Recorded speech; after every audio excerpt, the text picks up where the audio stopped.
Hi friends, Karthi Revathi சீரியலை பற்றி தான் நம்ம இந்த வீடியோக்குள்ளே நம்ம பார்க்க போகிறோம். வாங்க நம்ம வீடியோக்குள்ளே போகலாம். சாமி செட் பார்த்தோம்னா ரேவதி கிட்ட சொல்கிறாங்க, எங்கள் பாரு ரேவதி, நீ சொன்ன மாதிரியே கார்த்தியை நீ கல்யாணம் பண்ணிக்கணும்னு சொல்லி ஆசைப்படுறேல்ல, அந்த கார்த்தியவே நான் உனக்கு கல்யாணம் பண்ணி வைக்கிறதுக்கு நான் சம்மதிக்கிறேன் அப்படிங்கிறாங்க. இது கெட்டதுமே சந்திரகலா ஒரு பக்கம் அதிர்ச்சி அடைகிறாங்க. இன்னொரு பக்கம் பார்த்தோம்னா குடும்பத்தார் எல்லாருமே ஷாக் ஆகுறாங்க. என்னது இந்த மாதிரிக்கு சாமி செட் முடிவு எடுக்கக்கூடிய ஆளே கிடையாது, என்ன திடீர்னு இந்த மாதிரிக்கு ரேவதி சம்மதத்துக்கு அவன் சரின்னு சொல்லிட்டா அப்படிங்கவும், அடுத்ததாக பார்த்தோம்னா சாம்பிடிஸ்ட் அவங்க கார்த்தியை சந்திக்கிறதுக்காக போறாங்க.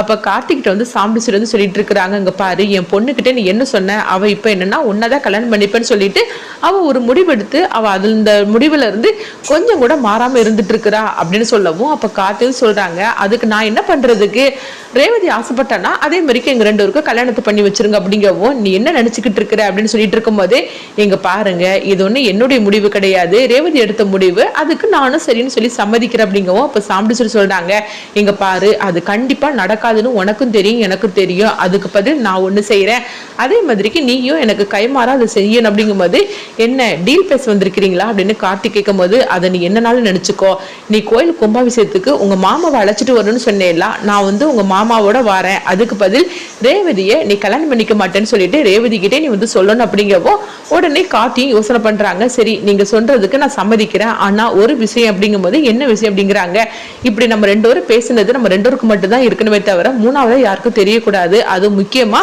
உங்க தங்கச்சி சந்திரகலாவுக்கு தெரியவே கூடாது அப்படின்னு சொல்லவும், உடனே சாம்பிடிஸ்ட் யோசனை பண்றாங்க, சரி நம்ம ரெண்டு பேரும் பேசுனது நம்ம ரெண்டு பேருக்கு மட்டும் தான் இருக்கு தெரியணும், மற்றபடி யாருக்கு தெரியக்கூடாதுன்னு சொன்னேன்ல, நான் யாருக்கிட்டே சொல்ல மாட்டேன், அதுவும் சந்திரகலாட்டையும் நான் சொல்ல மாட்டேன் அப்படிங்கவும், உடனே கார்த்தியும் சரின்னு சொல்லி சம்மதிச்சுக்கிறாங்க. அடுத்து பார்த்தோம்னா சாம்பிடிஸ்ட் வீட்டுக்கு வராங்க. அப்ப ரேவதி கிட்ட சொல்றாங்க, அங்க பாரு ரேவதி, உன்னை கல்யாணம் பண்ணிக்க சொல்லி நான் கார்த்தி கிட்ட சொன்னேன், ஆனா கார்த்தி மாட்டேன்னு சொல்லிட்டாரு அப்படிங்கவும், இது கிட்டதுமே எல்லாரும் அதிர்ச்சி அடைகிறாங்க, என்னது கார்த்தி இந்த மாதிரிக்கு சொன்னார் அப்படின்ட்டு மயில் வாகனமும் ரோஹிணி சொல்லவும், இப்ப ரேவதியும் என்னம்மா சொல்லிட்டு இருக்கிற அப்படின்னு கேட்கும்போது, ஆமா அப்படின்னு சொல்லி பேசிட்டு இருக்கும் போதே கார்த்தி வந்துருந்தாங்க.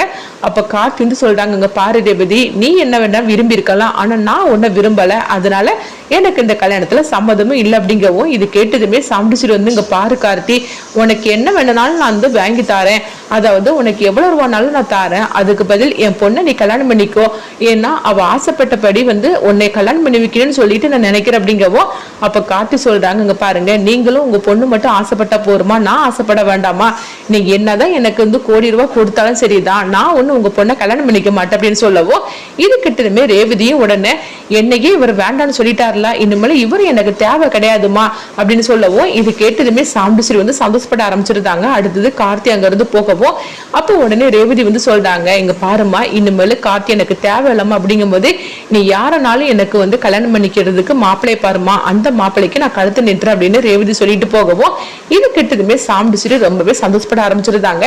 இன்னொரு பக்கம் பார்த்தோம்னா ராஜராஜன், சுவாதி, மயில்வாகனம், ரோகிணி, இவங்க 4 பேருக்கும் என்னது இந்த மாதிரிக்கு கார்த்தி முடிவெடுத்து பேசிட்டு போறாரு அப்படின்னு சொல்லிட்டு இவங்க 4 பேரும் நினைக்கவும், அப்ப அடுத்தது எல்லாரும் போறாங்க. இப்ப சந்திரகலா வராங்க, அக்கா இங்க என்னதான் நடந்துகிட்டு இருக்குது, எனக்கு ஒண்ணுமே புரியல அப்படின்னு சாம்பிடிஸ்ட் கிட்ட சொல்லவும், அப்ப சாம்பிடிஸ்ட் சொல்றாங்க, இங்க பாரு சந்திரகலா, இங்க ஒரு விஷயம் நடந்துகிட்டு இருக்குது, அதுவும் என்ன நடக்கணுமோ அது சரியா நடந்துகிட்டு இருக்குது, இதுல நீ தலையிடாத அப்படிங்கும் போது, உடனே சந்திரகலாவுக்கு ஒண்ணுமே புரிய மாட்டேங்குது. அப்ப சாம்பிடிஸ்ட் சொல்றாங்க, இங்க பாத்தியா, எப்படியோ கார்த்தி ரேவதியை கல்யாணம் பண்ணிக்க மாட்டேன்னு சொல்லிட்டாங்களா, அது உனக்கு ஓகே தானே அப்படிங்கும் போது, அக்கா அது ஓகே தான், ஆனா ஏன் அப்படி சொன்னான்னு தான் தெரியல அப்படிங்கும் போது, எப்படியோ அவன் சொல்லிட்டாங்களா அப்படிங்கவோ, உடனே சந்திரகலாவோ, ஆமா இவன் சொல்றது கூட கரெக்ட் தான் அப்படின்னு சொல்லிட்டு போறாங்க. அடுத்து பார்த்தோம்னா ரேவதி கார்த்திக்கு போன் பண்றாங்க, என்னங்க எப்படி என்னோட நடிப்பு சூப்பரா இருந்தா அப்படின்னு சொல்லி கேட்கும் போது, உடனே கார்த்தி சிரிக்க ஆரம்பிச்சிருந்தாங்க.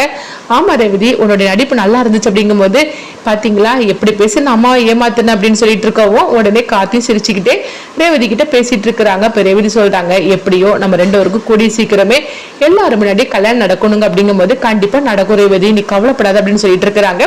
அடுத்து பார்த்தோம்னா மயில்வாகனம், ரோஹிணி, ராஜராஜன் இவங்க 3 பேரும் பேசிட்டு இருக்கிறாங்க. ரேவதி எதுக்காக இந்த மாதிரிக்கு பேசுனா, அதுக்கு கார்த்தி சகல ஏன் இந்த கல்யாணத்துல சம்மதம்னு சொன்னாரு, ஒண்ணுமே புரிய மாட்டுக்கு அப்படிங்கவோ, அது மட்டும் இல்லாம ரேவதி என்னன்னா அம்மா பாக்குற மாப்பிள்ளைக்கே நான் கல்யாணம் பண்ணிக்கிட்டுதான் சொல்லிட்டு இருக்கிறா, இதெல்லாம் என்னது அப்படின்னு சொல்லிட்டு அவங்க ரோஹிணி ரேவதி கிட்ட கேட்கறதுக்காக வராங்க.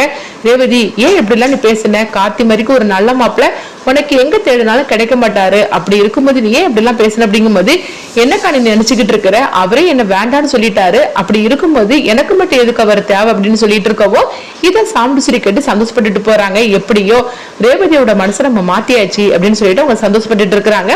அடுத்தது அங்க பாத்தோம்னா ரோஹிணி வந்து சொல்றாங்க, அங்க பாரு ரேவதி நான் சொல்றது கேளு அப்படிங்கவோ, அக்கா இந்த விஷயத்த பத்தி ரொம்ப நீ என்கிட்ட பேசாத அப்படின்னு சொல்லிட்டு ரேவதி கோவப்படவும் ரோஹிணி உடனே நீ என்னனாலும் பண்ணு அப்படின்னு சொல்லிட்டு திட்டிக்கிட்டு போறாங்க. அடுத்து மயில்வாகன் வந்து அவங்க கேட்டுட்டு இருக்கிறாங்க, என்ன ரோஹிணி என்ன ஆச்சு அப்படிங்கும் போது, நான் அவகிட்ட எவ்வளவோ எடுத்து சொல்லிட்டேன், ஆனா அவ என்னன்னா இந்த மாதிரிக்கு தனக்கு கார்த்தி ஒண்ணு வேண்டான்னு சொல்லிட்டாங்க அப்படிங்கவும், அப்போ வந்து கார்த்தியை பத்தியும் அவங்க பேசிட்டு இருக்கிறாங்க.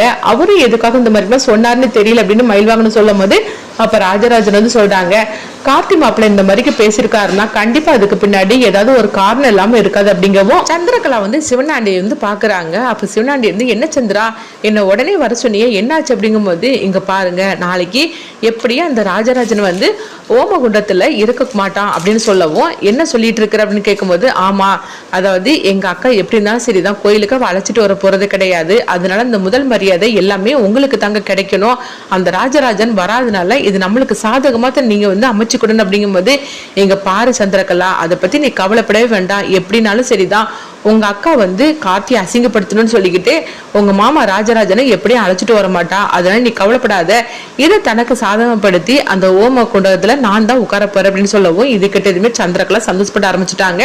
எப்படியோ நம்ம கணவருக்கு வந்து முதல் மரியாதை கிடைக்கணும் அப்படின்னு சொல்லிட்டு நினைக்கவும் அடுத்த நாள் ஆகுது. உடனே பார்த்தோம்னா அவங்க கோயிலுக்கு கிளம்பணும் அப்படின்னு சொல்லிக்கிட்டு அவங்க சாமுண்டீஸ்வரி வந்து அவங்க நினைக்கிறாங்க, ஏன்னா கார்த்திகிட்ட நம்ம இந்த மாதிரி டீலிங் பேசியிருக்கிறோம், அதனால வந்து நம்ம கணவர் அழைச்சிட்டு போகணும்னு சொல்லிட்டு அவங்க பார்த்தோம்னா சாமுண்டீஸ்வரி வந்து அவங்க நேரா ராஜராஜன் வராங்க. அப்ப பட்டு வச்சு சட்டையை எடுத்து கொடுக்கவோ, இதை நீங்க கெட்டணுங்க அப்படிங்கும்போது, என்னாச்சு எதுக்காக அப்படின்னு சொல்லிட்டு இருக்கும்போது, வெளியே போக போறோம் அப்படிங்கிறாங்க. அது எதுக்காக வந்து பட்டு வச்சு சட்டையில நம்ம எங்கதான் வெளியே போக போறோம் அப்படிங்கும்போது, அதை போகும்போது நீங்களே பாத்துக்கிடுங்க அப்படின்னு சொல்லவும், அப்ப அடுத்ததா பார்த்தோம்னா இவங்கெல்லாம் கிளம்பிட்டு இருக்கிறாங்க. சாமுண்டீஸ்வரி ராஜராஜன் எல்லாரும் கிளம்பிட்டு இருக்கவோ, அப்ப பார்க்கும்போது வந்து சந்திரகலா வராங்க. அக்கா எங்க போற அப்படின்னு சொல்லிட்டு இருக்கும்போதே, கோயிலுக்கு சந்திரா அப்படிங்கிறாங்க. கோயிலுக்கா எந்த கோயிலுக்குக்கா அப்படிங்கவோ, நான் வந்து ஒரு கோயிலுக்கு போகணும்னு சொல்லி நினைச்சிருக்கிறேன் அப்படின்னு சாமுண்டீஸ்வரி வந்து சொல்லிடவோ, உடனே சந்திரகலாவுக்கு ஒன்றும் புரியல, என்ன சொல்லிட்டு இருக்கிறா, ஒருவேளை வந்து இவ கோயிலுக்கு மாமா அழைச்சிட்டு போவாளோ, இல்லையே இவ அப்படிலாம் அழைச்சிட்டு போகக்கூடிய ஆளு கிடையாது அப்படின்னு சொல்லிட்டு இருக்கும்போது, அடுத்தது எல்லாருமே கிளம்பி வாங்க அப்படிங்கவோ எல்லாருமே கிளம்பி வராங்க. கோயிலுக்கு போகணும்னு மட்டும் தான் சொல்றாங்களே தவிர, ஆனா எந்த கோயிலுக்கு போகணும்னு சாமிட்டு சொல்லவே இல்லை. அடுத்து பார்த்தோம்னா எல்லாருமே கிளம்பி வரவும், அப்ப எங்க பார்க்கும்போது ஊர்க்காரங்களாம் சொல்லிட்டு இருக்கிறாங்க, என்ன கார்த்தி உங்க மாமா வருவாரா அப்படின்னு சொல்லிட்டு இருக்கும்போது, இப்ப பாட்டியும் கேட்டுட்டு இருக்கிறாங்க, என்ன கார்த்தி உங்க மாமா வருவார் அப்படிங்கும்போது, கண்டிப்பா வருவார் பாட்டி நீங்க கவலைப்படாதீங்க அப்படிங்கவோ, டைம் வர ஆகிட்டே இருக்குது அப்படின்னு வந்து ஊர் பெரியவங்க சொல்லிட்டு இருக்கும் போதே, அப்ப பார்த்தோம்னா வந்து சிவனாண்டி வராங்க. வந்ததுமே சொல்லிட்டு இருக்கிறாங்க, எப்படி இந்த சாமுண்டீஸ்வரி கணவரும் வரப்போறது கிடையாது, அதனால இந்த ஊர் மரியாதை வந்து எனக்கு தான் அப்படின்னு சொல்லிட்டு இருக்கவும், ஊர் மரியாதை இல்ல முதல் மரியாதை எனக்கு தான் சொல்லிட்டு இருக்கவும், இது கிட்டதுமே கார்த்தியும் பாட்டியும் அதிர்ச்சி அடைகிறாங்க. அப்ப கார்த்தி சொல்லிட்டு இருக்கிறாங்க, எப்படி வரமாட்டாருன்னு நீங்க சொல்லிட்டு இருக்கிறீங்க, கண்டிப்பா எங்க மாமா வருவார் அப்படிங்கும் போது, எங்க பாரு அந்த சாமுண்டீஸ்வரி பத்தி தெரியாதா என்ன, அவ அப்படிலாம் அழைச்சிட்டு வர மாட்டா அப்படின்னு சொல்லிட்டு இருக்கவும், அடுத்தது பார்த்தோம்னா வந்து அவங்க சாமுண்டீஸ்வரி நேரம் இந்த கோயிலுக்கு தான் எல்லாரையும் அழைச்சிட்டு வராங்க. இதை கொஞ்சமா எதிர்பார்க்கறத சந்திரகலா வந்து அதிர்ச்சி அடைகிறாங்க.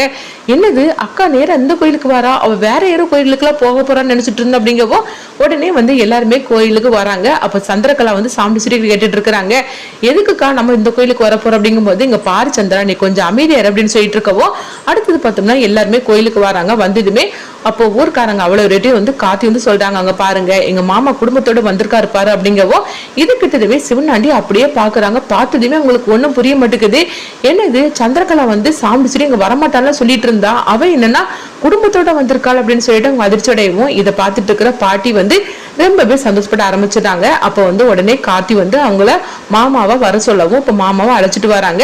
அப்போ உடனே பார்த்தோம்னா ராஜராஜனை வந்து அந்த ஓமகுண்டலத்துல அவங்க முன்னாடி உட்கார வச்சு அந்த பூஜையெல்லாம் வந்து பண்ண சொல்றாங்க சாமுண்டீஸ்வரி. இதை கொஞ்சமே எதிர்பார்க்காத சிவனாண்டியும் சந்திரகலாவும் அதிர்ச்சி அடைகிறாங்க. அடுத்தது பார்த்தோம்னா வந்து சாமுண்டீஸ்வரி கார்த்திகிட்ட இந்த மாதிரிக்கு நம்ம ஒரு டீல் பேசுனதை அவங்க உண்மையை வெளிவிடுவாங்களா, அடுத்தது என்ன நடக்க போகுது அப்படிங்கறத வெயிட் பண்ணி பார்க்கலாம்.